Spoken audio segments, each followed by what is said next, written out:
मानस जप और मानस ध्यान में ही लगे रहेंगे, वह भक्ति मार्ग में आगे नहीं बढ़ के भव सागर में डूबता रहेगा।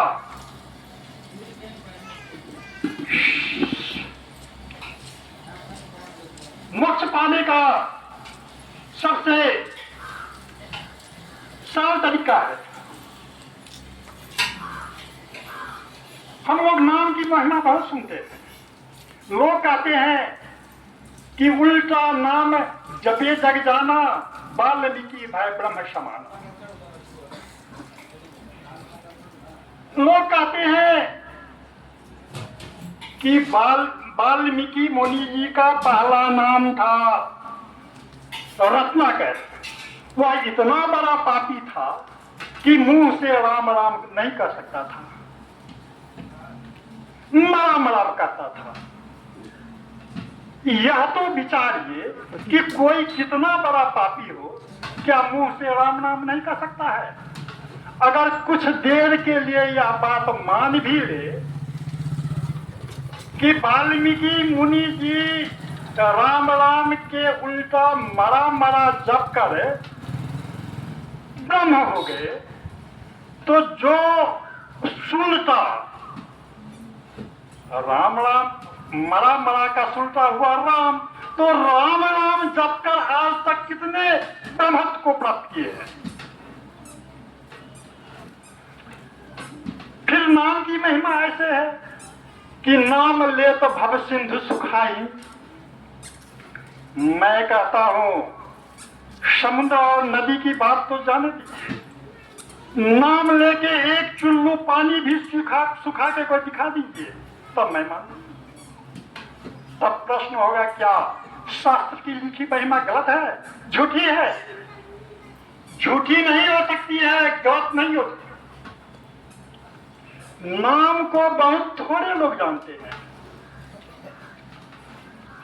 यथार्थ में उस नाम को जान जाए तो चुल्लू भर पानी क्या समुद्र सुखा सकता है।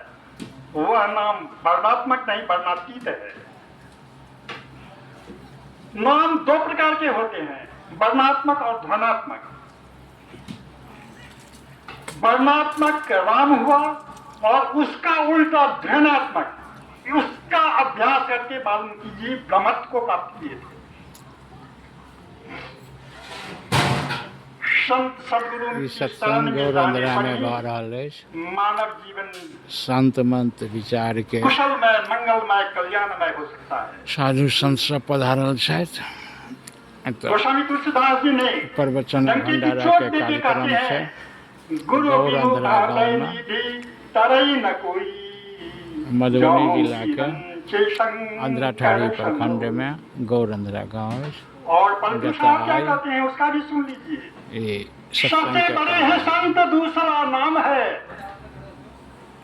तीजे 10 अवतार उन्हें प्रणाम है।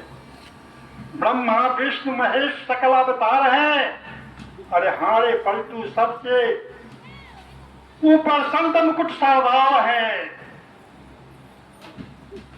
अतएव संत सदगुरु के शरण में जाने पर ही जन जीवन की डूबती किश्ती किनारे लग सकती है। अंत में हम इस निष्कर्ष पर पहुंचते हैं, संत मत की साधना श्रृंखलाबद्ध है। पहले मानस जप, फिर मानस ध्यान। इन दो क्रियाओं के करने से योग्यता आती है दृष्टि योग करने की। दृष्टि योग में एक बिंदु का अवलंब रहता है। उसके बाद है सूक्ष्म निरंतर निराकार की उपासना।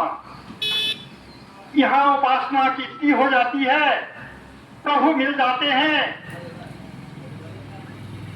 इसके साथ ही मैं अपनी वाणी को विराम देता हूं।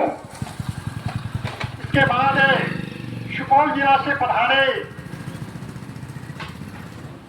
पूज्य स्वामी आत्मानंद जी महाराज का 1 घंटा का प्रवचन होगा।